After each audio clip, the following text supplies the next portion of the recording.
not always negative on ChinnyVision. Here's another of my favourite things.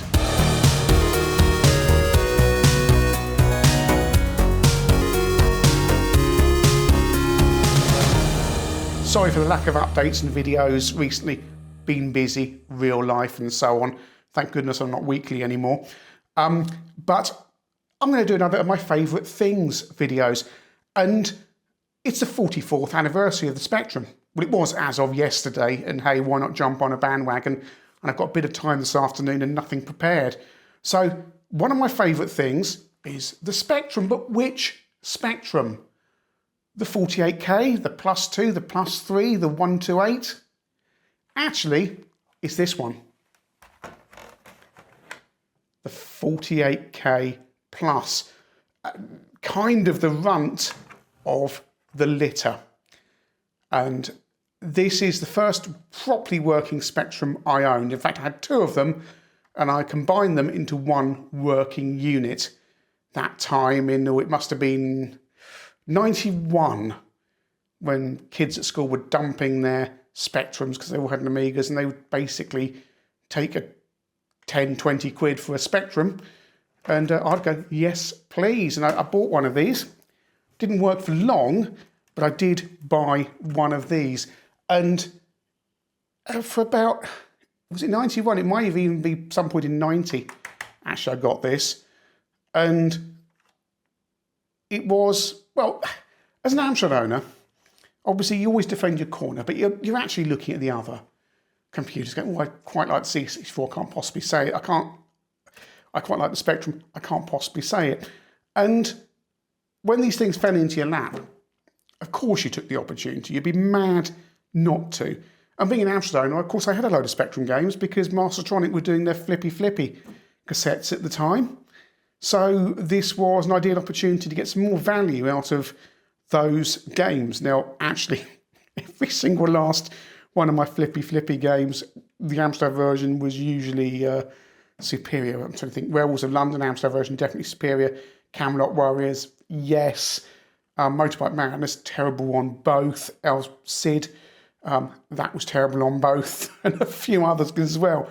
But nevertheless, yeah, I got one of these and it came with some games as well. Horace Goes Skiing and so on.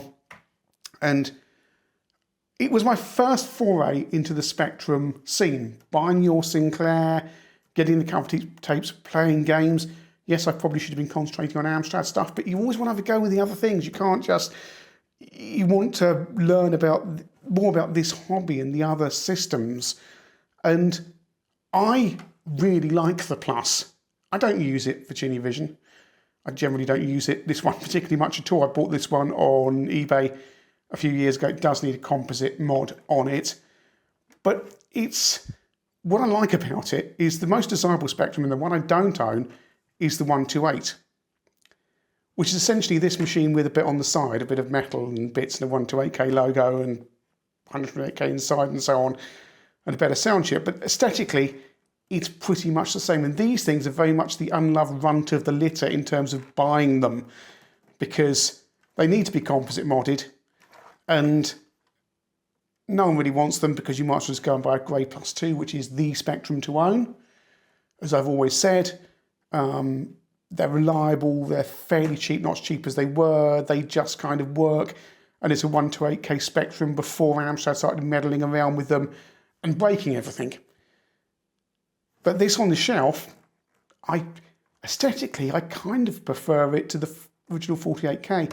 It does have this keyboard, which I did get criticised when I reviewed this system. I said it was perfectly possible for the keys to jam down, and people said, no, the keyboard's really good. No, it's still a crappy membrane keyboard, just with hard keys on top.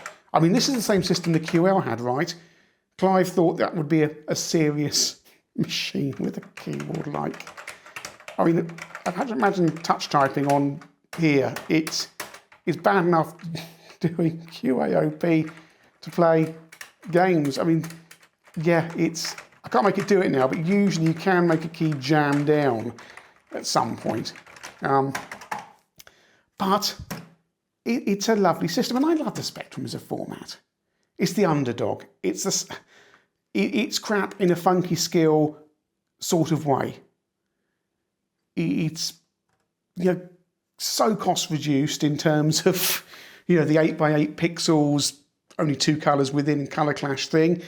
And yet it had this life beyond its peers. The Auric, the Dragon. And so I remember the C64 is a peer, but it cost way more.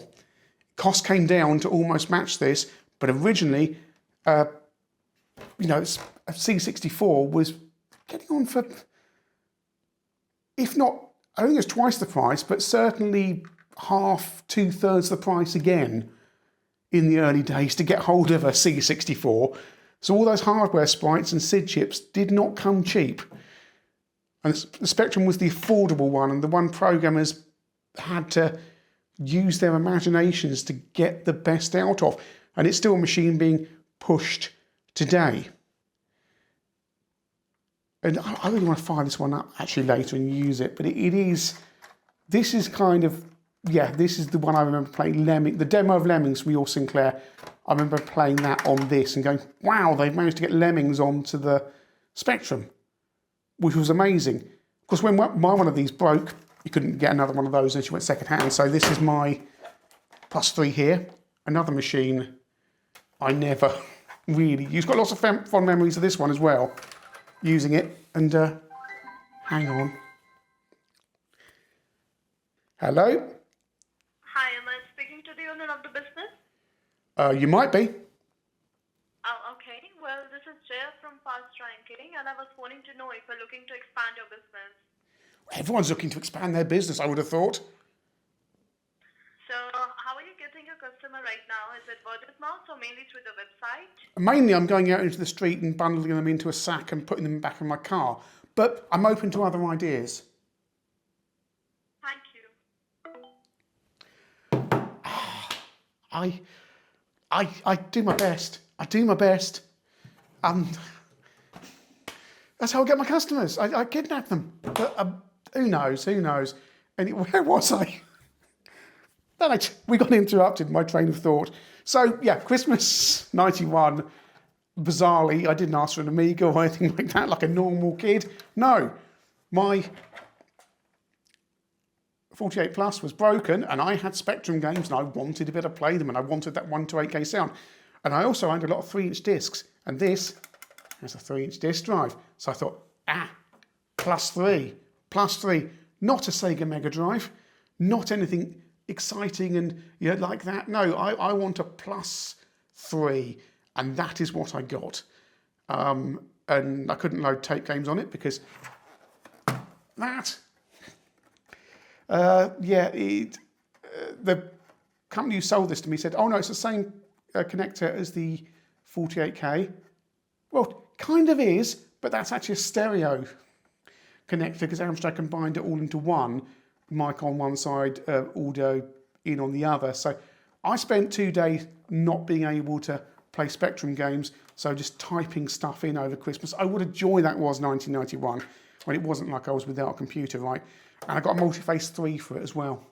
So I could snapshot my tape games and put them onto 3-inch disc. And again, this is a machine I don't really use today. I've got so many fond memories of it, but I just don't use it. And that's kind of the tale of these two. I have to own them. Well, I have to own this one because I've had it since that Christmas. But they're not the best Spectrums to own. Doesn't mean I don't like them. I'm Grey +2 all the way. That's the one that works. That's the most compatible one. But these ones evoke the most memories from me. Especially as this one opening up a world of Spectrum software to me. And it's difficult to comprehend because there was this inherent crappiness about the video output, how games looked. But you get over that and you realise, oh, hang on, I've got a load of old games here to play. Pippo was one that came on, I had a Mastertronic cassette of, and I was thinking, this is a really good little game. And there was Night Law, I think I had. Attic Attack. I don't know where that copy of Night Law went. But I've still got a load of games upstairs that came with one of the 2 of these I got. And yeah, it's very evocative sitting there, you know, in the early 90s, discovering these games you'd heard all about. So, yeah, I mean, this is a quick one on ChinnyVision, but this is one of my favourite things. As I say, it's not the one to own. I really do like it though, and I like this one's always out on display because it means something. And I think it's just so aesthetically pleasing for us poor people who can't afford a 128. Oh, if I'd bought a 128 when they were like 50, 60 quid, and 15 years ago, and you're going to 10, 15 years ago, and you're going, that's a bit much. They'll come down eventually. No, they don't. These change hands for far too much money. Why on earth do you want a +3? Why? It's got to, unless you've got +3B, you've got distorted sound, and you're never going to use the floppy disk. So +2 is with a div is absolutely fine. Yes, it looks nice, and the black +2 looks nice as well, but it's not the one to have. I had mine back in the day for practicality reasons. Anyway, that's a very quick video to celebrate 44 years of the Spectrum, the most iconic and most important British home computer of all time. We all of us owe everything to the Spectrum. Yes, even you C64 owners, because the UK scene would not have developed like it did without a cheap computer. And every time a C64 or Amstrad or someone like that is looking down on the humble specky, this thing, the original 48K and the 16K, really are what pushed British home computing and the whole scene forward. And the C64 wouldn't have been able to push so hard if it didn't have a competitor. The price wouldn't have come down to try and match this. Perhaps they wouldn't have sold as many C64s, who knows? No, we owe everything to the Spectrum. So a happy 44th birthday to Clive Sinclair's crap, but in a funky skill sort of way, computer.